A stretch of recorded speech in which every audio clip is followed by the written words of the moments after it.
Kosova sot po feston dhe po proteston. Dhjetra mijëra protestues japin mbështetje krerëve të UÇK-s të cilët po gjykohen në Hag. Sindikalistët sot bllokuan qeverinë, paralajmërojnë se po nuk pranohen kërkesat, do të hyjnë në grevë të përgjithshme.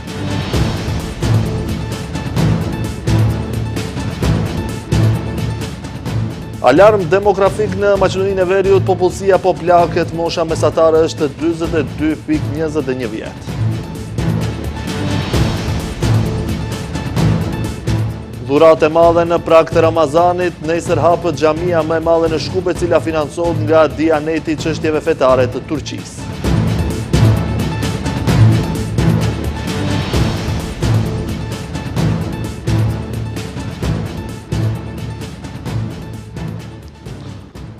Përshëndetje, shikues të nderuar, jemi me lajmet në televizionin Shenja. Në Kosovë sot po shënohet 18 vjetori i shpalljes së pavarësisë, por ngjarja që ka marrë gjithë vëmendjen është protesta masive në mbështetje të ish udhëheqësve të UÇK-s.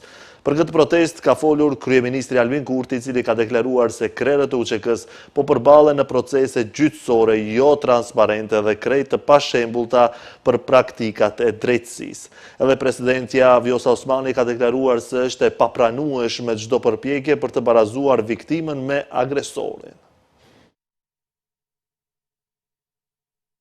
18 vjet më parë, deputetët e Kuvendit të Kosovës u mblodhën në një seancë që do të shënonte një kthesë historike. Pas viteve të luftës, administrimit ndërkombëtar dhe negociatave të gjata për statusin politik, Kosova shpalli pavarësinë nga Serbia. Ndërkohë, sot në sheshin qendror të Prishtinës kanë parakaluar pjesëtarët e ushtrisë dhe policisë së Kosovës, si një prej pjesëve më emblematike të shtetësisë së re. Ky 18 vjetor po shënohet i përcjell me një protestë masive të organizuar në mbrojtje të disa figurave kryesore që udhëhoqën luftën e UÇK-s dhe më pas edhe shpalljen e pavarësisë së vendit. Në ceremoninë e mbajtur për këtë përvjetor, prej krerët e UÇK-s që po gjykohen në Hag, ka folur edhe kryeministri Albin Kurti. Në këtë ditë feste nuk i mbyllim syt para padrejtësive. Disa nga drejtuesit e luftës sonë shërimtare po vazhdojnë të mbahen në paraburgime të stërzgjatura në Hag, në procese gjyqësore jo transparente dhe krejt të pashembullta për praktikat e drejtësisë ndërkombëtare. Ne besojmë në drejtësi, por nuk pranojmë ta revidojmë dhe rishkruajmë historinë. Edhe presidentja Vjosa Osmani ka deklaruar se është e papranueshme çdo përpjekje për të barazuar viktimën me agresionin. Ajo bëri thirrje që të jenë të gjithë së bashku në mbrojtje të luftës çlirimtare. Krerët e ushtrisë çlirimtare të Kosovës që sot gjenden në Hag, së bashku me mijëra luftëtarë të tjerë dhe me mbështetjen e palëkundur të popullit të Kosovës, u ngritën për liri, për dinjitet dhe për të drejtën e patjetërsueshme për të jetuar të lirë në atë dheun e tyre. Ndërkohë, presidentja Osmani i është bashkuar marshit të protestuesve, ndërsa në krah të saj është parë edhe kreu i BDI-s, Ali Ahmeti. Në seancën solemne të Kuvendit të Kosovës ka folur edhe presidenti i Shqipërisë Bajram Begaj, i cili ka deklaruar se Republika e Kosovës është një realitet i pakthyeshëm. Në jetën e një njeriu, kjo është mosha e pjekurisë. Momenti kur ëndrat e fëmirisë marrin formën e përgjegjësisë. Në jetën e një shteti, ky përvjetor është dëshmia se Republika e Kosovës është një realitet i pakthyeshëm, një shtet sovran. Kosova ishte vendi ku liria vritej, sot është vendi ku liria funksionon, ku liria frymëzon. Urrim ka dërguar edhe presidentja e Maqedonisë së Veriut, Gordana Siljanovska Davkova, e cila deklaroi se si vende mike, dy vendet ushqejnë marrëdhënie të mira fqinjësore dhe punojnë në drejt përmbushjes së vizionit të përbashkët për integrimin europian të rajonit. Edhe kryeparlamentari Afrim Gashi deklaroi se pavarësia e Kosovës përfaqëson triumfin e vullnetit të lirë të qytetarëve për të ndërtuar një shtet demokratik, të drejtë dhe të orientuar drejt së ardhmes europiane. Mbrëm në Shkup me një pjesëmarrje të gjerë dhe një atmosferë festive u shënua 18 vjetori i shtetësisë së Kosovës. Në fjalën e tij, ambasadori Florian Qehaja theksoi se ky përvjetor nuk ka vetëm simbolikën e arritjes së maturisë shtetërore, por përfaqëson edhe dëshmin konkrete të suksesit të Kosovës në shumë fusha. Ky përvjetor nuk e ka thjesht simbolikën e arritjes nominale të maturisë shtetërore. Kjo për faktin se shteti i Kosovës ka dëshmuar suksese në një spektër të gjerë të fushave, duke demonstruar aftësi të shumta që te kalojnë faktin e të qenurit shteti më i ri në Evropë, ka thënë ndër të tjerash ambasadori Qehaja. Në këtë ngjarje pjesëmarrës ishin zyrtar të lartë politik dhe shumë personalitete të tjera nga jeta publike. Pjesëmarrja e lartë institucionale e bëri këtë përvjetore dhe më kuptim plot, duke dëshmuar mbështetjen dhe respektin për shtetin e Kosovës në këtë datë të rëndësishme.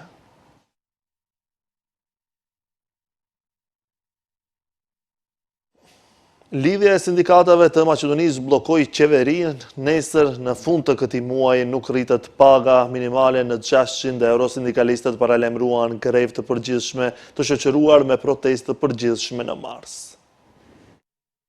Ashtu siç ishte paralajmëruar, lidhja e sindikatave të Maqedonisë bllokoi qeverinë. Kërkesat janë të njëjta. Ata kërkuan që të propozohen ndryshime në ligjin për pagën minimale, me të cilat paga minimale të rritet në 600 euro, ndërsa të gjitha pagat e tjera të rriten për të paktën 100 euro.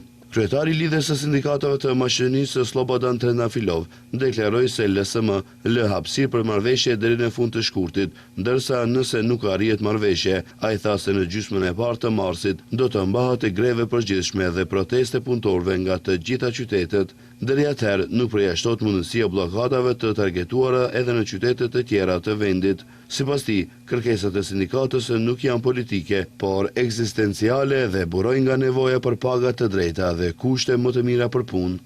Na ulica sme zato što zakonot zajavljuje. Dëshirojmë të dërgojmë mesazh se në qoftë se deri në fund të këtij muaji nuk dakordohen dhe nuk ulemi bashkërisht për të diskutuar për rritjen e pagave konform kërkesave tona, do të organizojmë grevë të përgjithshme të shoqëruar me protestë të përgjithshme, të cilën do të organizojmë jashtë orarit të punës gjatë fundjavës, ku do të ftohen të gjithë punëtorët, të cilët vlerësojnë se pagat e tyre janë të ulta. Për të gjithë punëtorët do të organizojmë edhe transport në mënyrë që të mos ketë asnjë arsye për mosardhjen e tyre. Sipas tij, qeveria në mënyrë të pabazë i ka refuzuar argumentet e sindikatës. Kjo protestë pasoi pas protestave të fundit para kuvendit dhe odave ekonomike, ku gjithashtu përsëritën kërkesat e punëtorëve. Ata theksojnë se LSM mbetet në kërkesat për rritjen e pagave me arsyetimin se po rriten shpenzimet e jetesës dhe vlera e shportës sindikale të konsumit, e cila në janar krahasuar me dhjetorin është rritur për pothuajse 1000 denar. Por llogaritjet e LSM-s tregojnë se në janar vlera e shportës sindikale ka qenë 66.413 denar. Partitë maqedonase LSDM dhe VMRO kanë akuzuar njëra tjetrën për pagën minimale dhe kërkesën e sindikatave për rritjen e saj. LSDM kërkoi që kryeministri të dalë dhe të shohë punonjësit që mezi ushqejnë familjet, ndërsa VMRO tha se rritja e pagave duhet të bëhet përmes dialogut institucional dhe jo bllokadave. Kërkesat e sindikatës për rritje të pagës minimale në 600 euro ka përplasur partitë të bllokut të Maqedonisë. Nga partia opozitare LSDM kanë dërguar një sër akuzash për kryeministrin Hristijan Mickoski. Zëdhënësi e kësaj partie, Bogdan Kakuzeska, tha se derisa qytetarët e mezi ja dalin, kryeministri po bën luks me aeroplan qeveritar mbi kurrizët e qytetarëve. Neka se simne Mickoski, neka ki pogled në Le të zbres Mickoski, le të shikoj punëtorët që mezi ushqejnë familjet e tyre dhe të përgjigjet. Sa u kushton qytetarëve ky luks i kryeministrit me aeroplan qeveritar? A është kjo arsyeja pse po paralajmërohet blerja e një aeroplani të ri qeveritar, por edhe për më shumë udhëtime private me para publike? Ndërkaq, nga ana tjetër, deputeti VMRO DPMNE Bojan Stojanovski thotë se bllokada e sotme nuk do të pengojë qeverinë që të vazhdojë me rritjen e pagave në vend. Ai theksoi se rritja e pagave duhet të bëhet përmes dialogut institucional. Koga ti e protestira od 2020-ta? Pagat duhet të rriten përmes dialogut institucional në Këshillin Ekonomik Social ndërmjet punëdhënësve dhe sindikatave me qeverinë ndërmjetësuese dhe se zgjedhja duhet të jetë e qëndrueshme për punëtorët, biznesin, buxhetin dhe ekonominë. Stojanovski kritikoi udhëheqësinë aktuale të LSM-s, duke thënë se ai përpiqet të ndërtojë karrierë politike përmes konfrontimit dhe shtoi se nuk ka arritur asnjë marrëveshje konkrete për rritje pagash përmes negociatave. Eurostat ka publikuar të dhëna për trendin e popullsisë në vende të ndryshme. Sipas këtyre të dhënave, mosha mesatare e popullsisë në Republikën e Maqedonisë së Veriut është 42.21 vjet. Nga vendet e rajonit, vetëm Mali i Zi ka një popullsi më të re që është 40.4 vjeç, ndërsa Shqipëria ka 44.3 dhe Serbia ka 45.4 vjeç. Më pak lindje, jetëgjatësi më e madhe dhe emigracioni janë tre shkaktarët kryesor për plakjen e popullsisë. Sipas Eurostat, mosha mesatare e popullsisë në RMV është 42.21 vjet, ndërsa krahasuar me vitin 2015, kur ishte 37.4 vjeç, është rritur gati 5 vjet.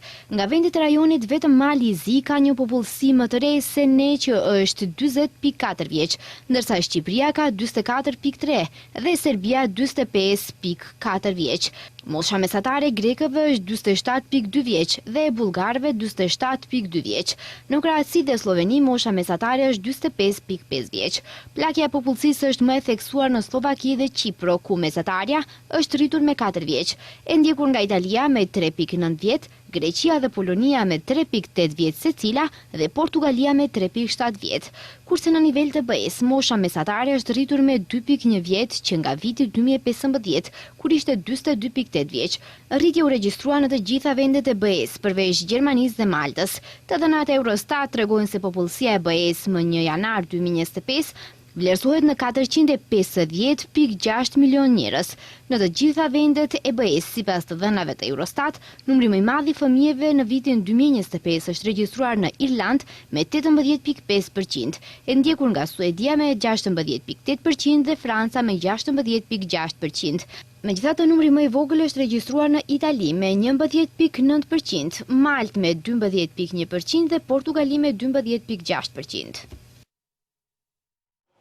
Këshilli i prokurorëve ka dhënë mendim pozitiv për 4 kandidatët që konkuruan për krye prokuror. Mendim negativ dhanë vetëm për një kandidat, pasi ai kishte ndërprerje në kryerjen e punës. Tani qeveria duhet t'i propozojë kuvendit njërin nga kandidatët. Prokuroret Anita Topolova Isailovska, Lenqe Ristovska dhe Lidia Raičević, si dhe gjykatësi Nenad Saveski, kanë marrë mendim pozitiv nga Këshilli i Prokurorëve për prokuror republikan. Mendimet e Këshillit të Prokurorëve do të dorëzohen në qeveri. Kandidatët Topolova Isailovska, Ristovska dhe Saveski morën nga 10 vota të Këshillit, kurse vetëm Raičević mori 9 vota, sepse kundër votoi antarja e Këshillit Keti Petkova. Nga gara që në fillim të shqyrtimit të kandidaturave u përjashtua gjykatësi Vladimir Pančevski për shkak të mospërmbushjes së kushteve, gjëgjësisht se nuk kishte stazh të vazhdueshëm, se kishte pasur ndërprerje në kryerjen e funksionit të gjykatësit, të cilin funksion nuk e ushtron as tani. Tani qeveria duhet t'i propozojë kuvendit njërin nga kandidatët për të cilin ka marrë mendim pozitiv nga Këshilli i Prokurorëve. Kjo pozitiv do të plotësohet pasi ish kryeprokurori Luk Çokocevski në dhjetor të vitit të kaluar paraqiti dorëheqje të parevokueshme në ditën kur kuvendi pritej ta shkarkonte, ndërsa në vend të tij si ushtrues të detyre prokurores shtetërore erdhi prokuroria Topolova Isailovska, e cila ishte kandidatja e vetme, por nuk mund të qëndrojë në këtë pozitë më shumë se 6 muaj si ushtruese e detyrës. Procedura për zgjedhjen e prokurorit të ri shtetëror filloi me shpalljen që e publikoi kuvendi më 12 janar të këtij viti. Profesori Mersel Bilali vlerëson se zhvillimi ekonomik është patriotizmi mbi çdo patriotizëm tjetër. I ftuar në debat në Shenja, ai tha se shumë shqiptar ndihen të trajtuar si qytetar të dorës së dytë në institucione.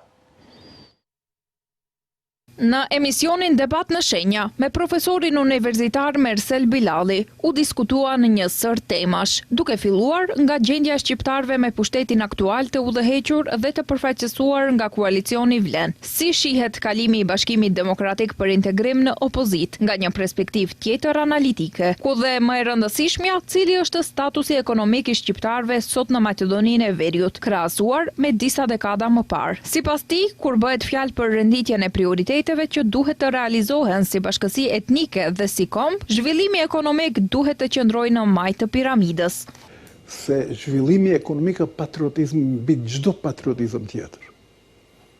Pra, kur do të sharadhit prioritetet ndryshme, të cilët duhet t'i realizojmë, si bashkësi etnike, si komb e kështu me radhë. Majtë piramidës, e kështu është zhvillimi ekonomik.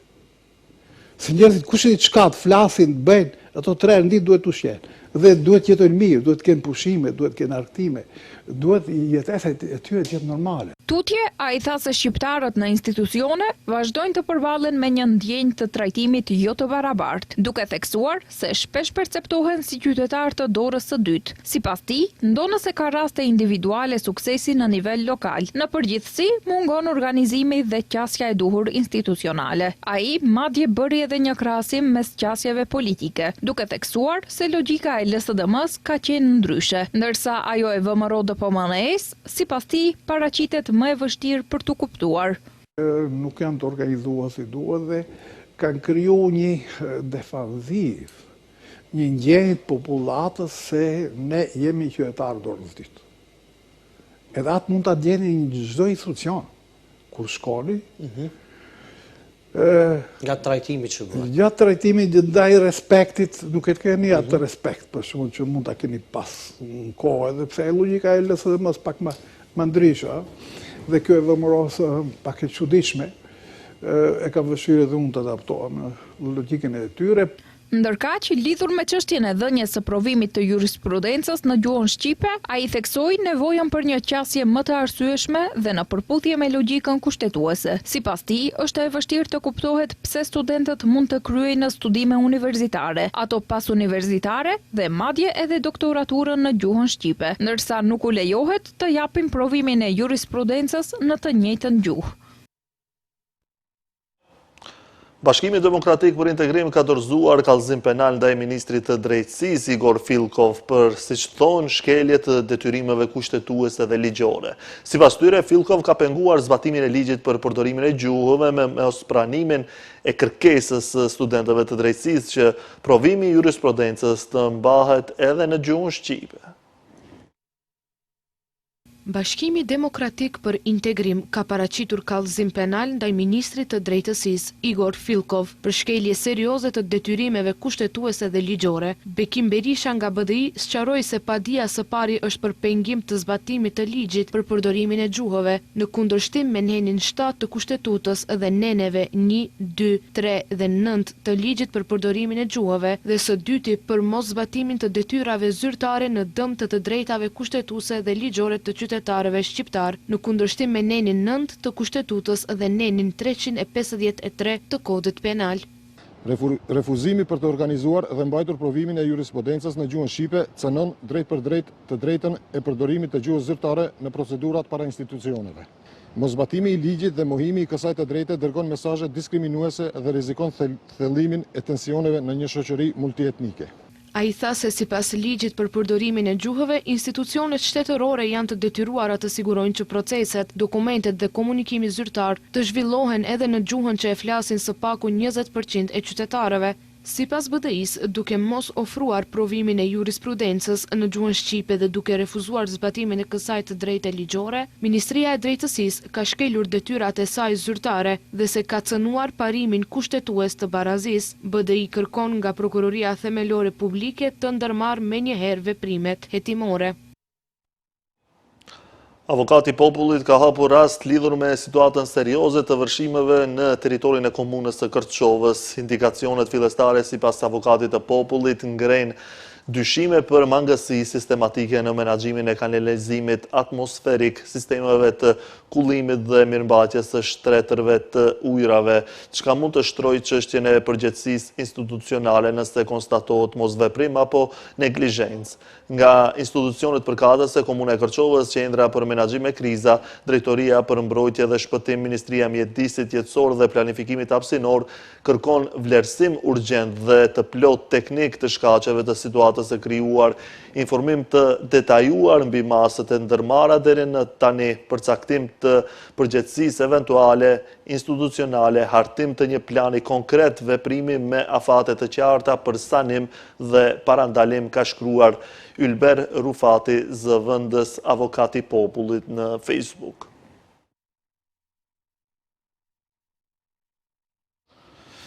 Në fillim të muajit të Ramazanit në Shkup do të hapet xhamia më e madhe dhe më e kushtueshme në vend, e cila financohet nga Dianeti i çështjeve fetare të Turqisë. Muftiu i Shkupit Kenan Ismaili njoftoi se xhamia do të hapet përkohësisht në natën e parë të Ramazanit dhe do të jetë në shërbim për 5 kohët e namazit dhe teravit. Objekti shtrihet në rreth 10.000 metra katror dhe mund të pranojë rreth 3.000 besimtar bashkë me hapësirat ndihmëse.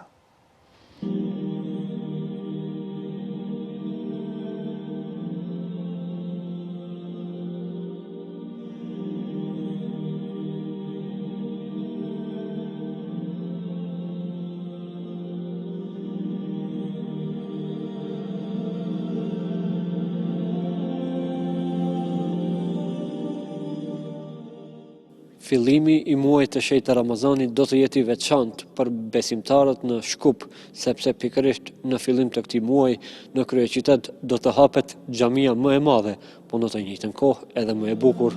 E veshur me ar 22 karatsh, xhamia veç tjerash është edhe një nga xhamit më të kushtueshme në vendin tonë.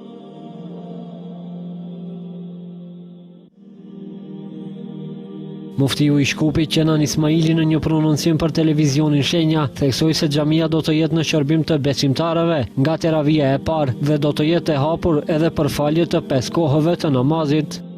Hapja e xhamis, hapja përkohshme, ne i themi e xhamis, të bëhet natën e parë të Ramazanit, pra me teravien e parë, ku do thirret edhe ezani i parë. Dhe njëkohësisht kjo xhami do të jetë e hapur për 5 namazet ditore, duke përfshirë të namazin e teravis, dhe do të vazhdoj deri në ditën e Bajramit, ku të falet Bajrami, dhe me këtë kjo periudhë mbyllet.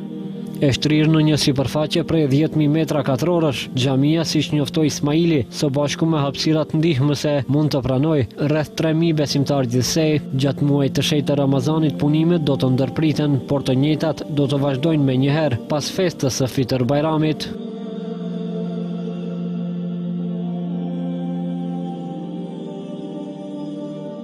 Parashifen që punimet të përfundojnë ka fundi i vitit, kështu janë parashikimet, por kjo nuk varet çdo herë vetëm nga një faktor, ka faktor të ndryshëm, se bëhet fjalë për një projekt shumë të madh, një projekt madhor. Pra parashikimet janë që ka fundi i vitit të rrumbullaksohen punimet dhe të futet në funksion xhamia për gjithmonë. Ndërtimi i xhamis nisi në vitin 2017, katet e poshtme të xhamis do të jenë zyrat e Bashkësisë Fetare Islame të Maqedonisë, një sallë konferencash me kapacitet rreth 250 persona, një dyqan 500 metra katror, zyra të këshilltarit për shërbime fetare, si dhe një parking për 36 vetura. Xhamia gjatë muajit të shenjtë të Ramazanit do të jetë e hapur edhe për gjinin femrore, veç vakteve të namazit do të jetë e hapur edhe për faljen e namazit të teravis. Faleminderit për vëmendjen, bashkë, mirupafshim.